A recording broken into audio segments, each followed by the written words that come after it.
Hello दोस्तों, नमस्कार। मैं अनूप मिश्रा आप सभी के सामने एनसीईआरटी क्लास 9th की ज्योग्राफी का चैप्टर 5 और वीडियो नंबर 2 लेकर उपस्थित हुआ हूं।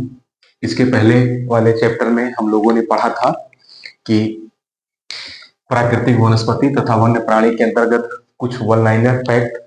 उसके बाद हमने पढ़ा प्राकृतिक वनस्पति किसे कहते हैं, अक्षत वनस्पति किसे कहते हैं। उसके बाद हमने पढ़ा देशज वनस्पति किसे कहते हैं, फिर हमने पढ़ा विदेशज वनस्पति किसे कहते हैं। आज हम पढ़ेंगे कि किसी भी भूभाग में या किसी भी क्षेत्र में जो वनस्पति उगती है उस पर किन किन चीजों का प्रभाव पड़ता है। तो आइए, तो नंबर 1 सबसे पहले देखते हैं कि वनस्पतियों पर पड़ने वाले प्रभाव। वनस्पति को प्रभावित करने वाले कारक हम पढ़ सकते हैं। तो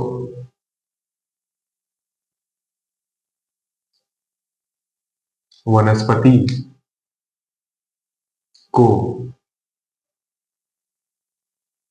प्रभावित करने वाले कारक। आइए हम लोग पढ़ते हैं वनस्पति को प्रभावित करने वाले कारक। वनस्पति को दो कारक मुख्य रूप से प्रभावित करते हैं। वो कौन कौन से हैं? पहला है धरातल, दूसरा है जलवायु। पहला है धरातल और दूसरा है जलवायु। ठीक है, पहला है धरातल, दूसरा है जलवायु।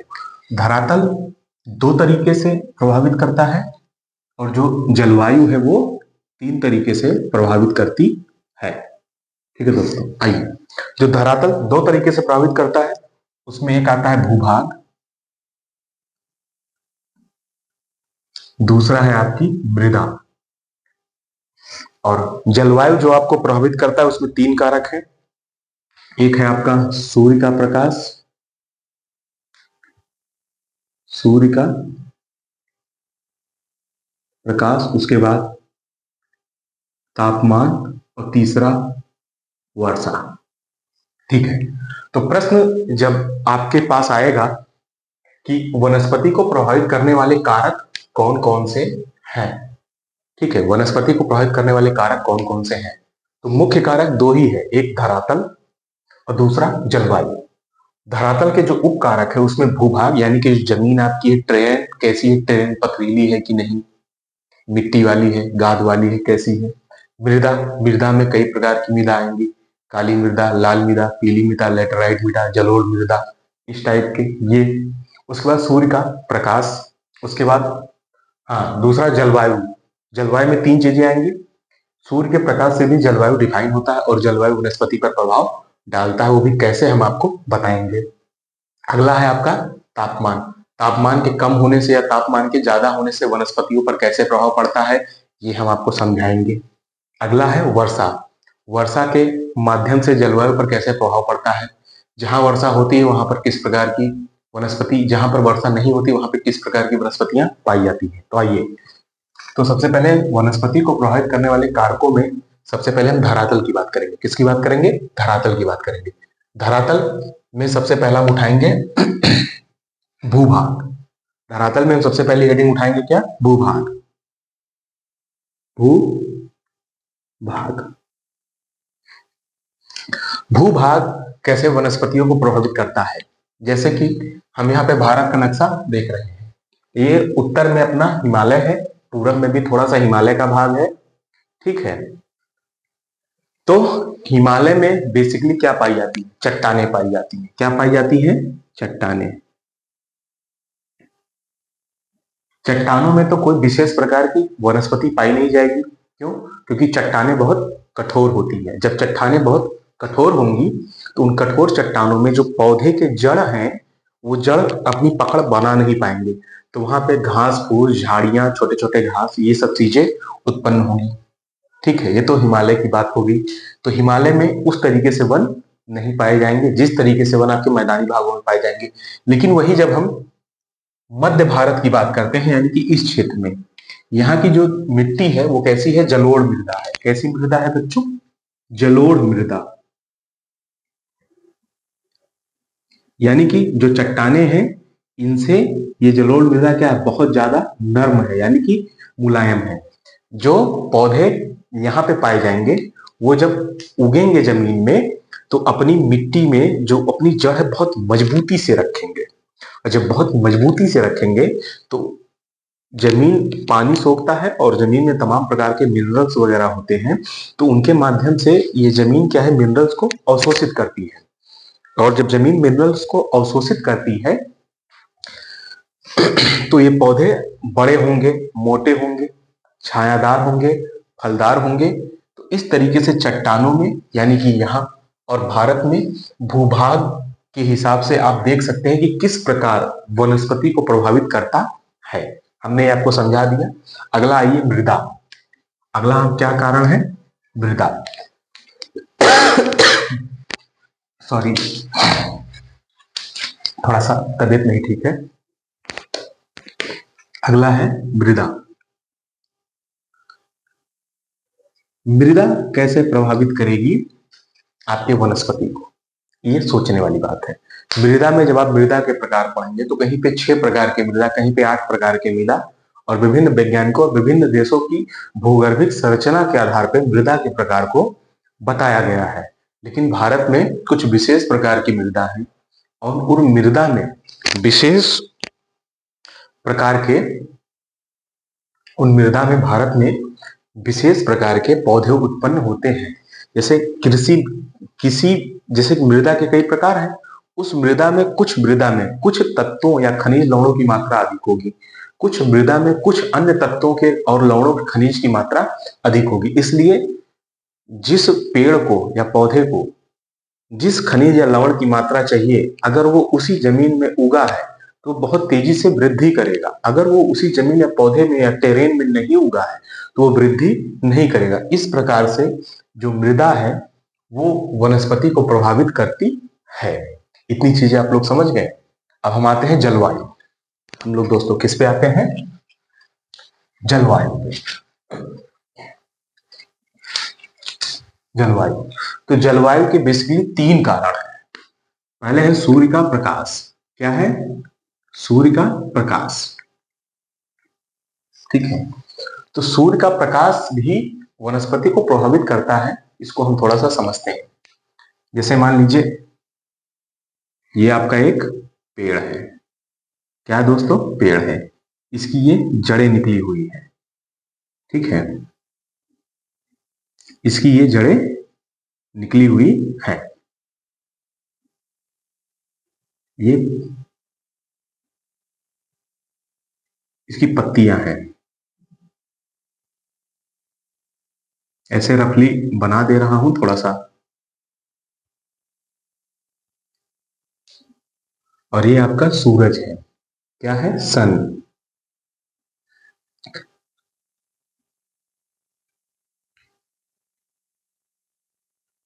सूर्य से 3 तरह की प्रकाश आती है। एक बोलते हैं यूवी। यूवी मतलब अल्ट्रा वायरस रेस, यानी कि पराबैंगनी किरण।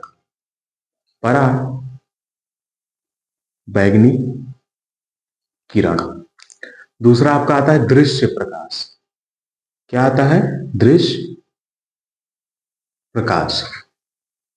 ठीक है, इस तरीके से जब ये आती हैं सूर्य की पत्तियों पर पड़ती है। कहां पर पड़ती है, सूर्य की पत्तियों पर। और इसकी जड़ में क्या है, खनिज है प्लस जल है। और हमारे पर्यावरण में क्या है, CO2। CO2 कैसे आ रहा है, हम लोगों के माध्यम से उत्सर्जित किया जा रहा है।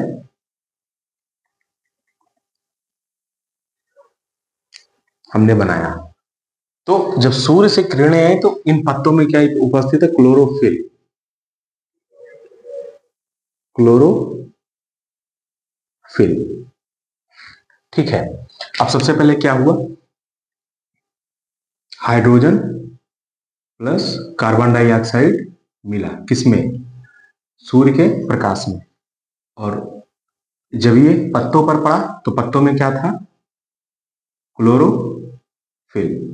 ठीक है, अब इससे हमको क्या बनेगा, इससे प्रोडक्ट जो बनेगा C6 H12O6 ग्लूकोज बना। क्या बना? ग्लूकोज। साथ में क्या बना? ऑक्सीजन। ठीक है। अब जब सूर्य का प्रकाश पत्तों पर पड़ता है तो पत्ते उससे क्या बनाते हैं? भोजन। क्या बनाते हैं? भोजन।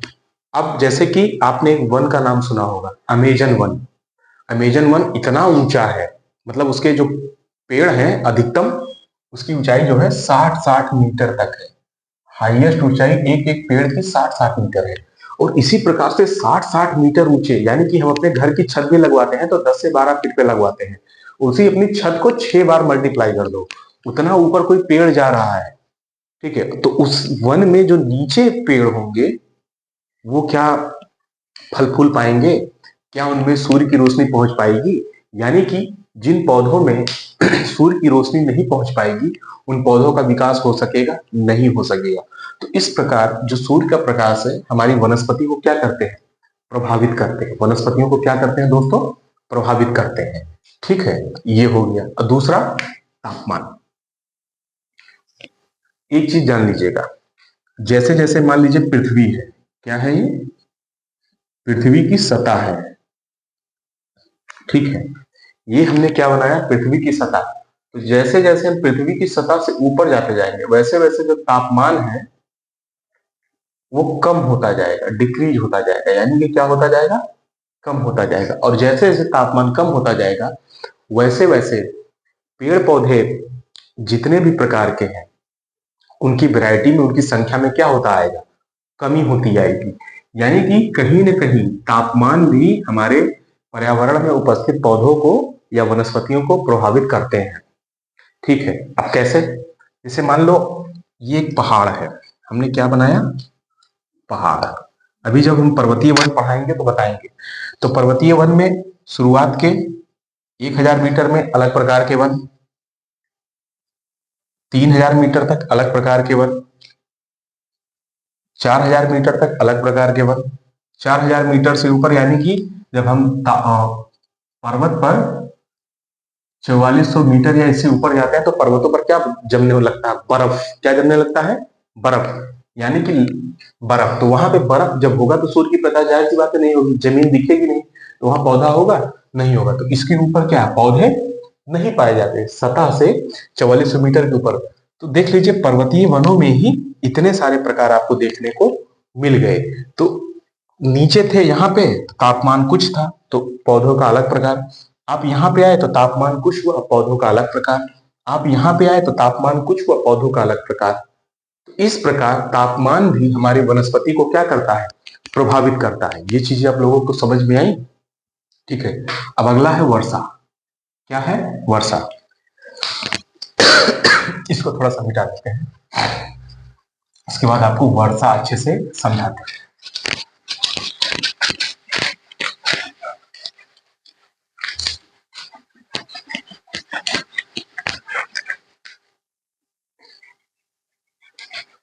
आइए दोस्तों, हम लोग वर्षा पढ़ते हैं। क्या पढ़ते हैं? वर्षा।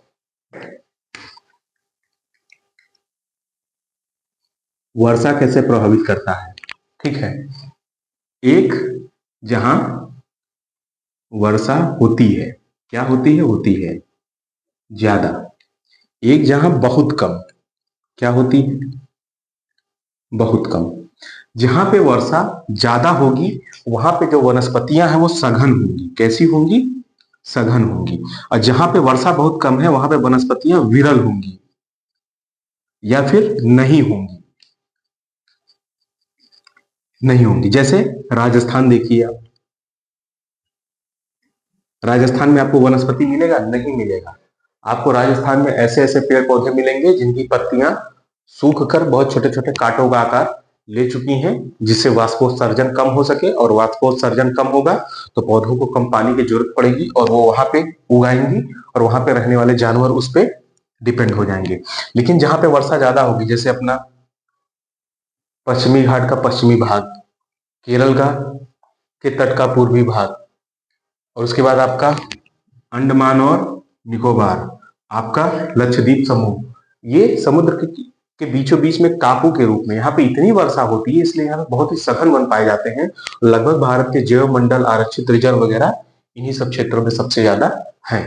यानी कि जहाँ पे पानी ज्यादा होगा वहां पे वनस्पतियों की संख्या बहुत ज्यादा होगी, बहुत बड़े बड़े, बहुत ऊंचे ऊंचे और व्यापारिक दृष्टि से बहुत ही महत्वपूर्ण वृक्ष पाए जाएंगे। जहां पे वर्षा नहीं होगी वहां पे वन या तो होंगे ही नहीं, या तो होंगे तो घास फूस या झाड़ी के आकार के होंगे, जिनका हमारे लिए कोई उपयोग नहीं है। उन पर जीवित रहने वाले वहां के जीव जंतु ही उनका उपयोग और उपभोग दोनों कर सकेंगे।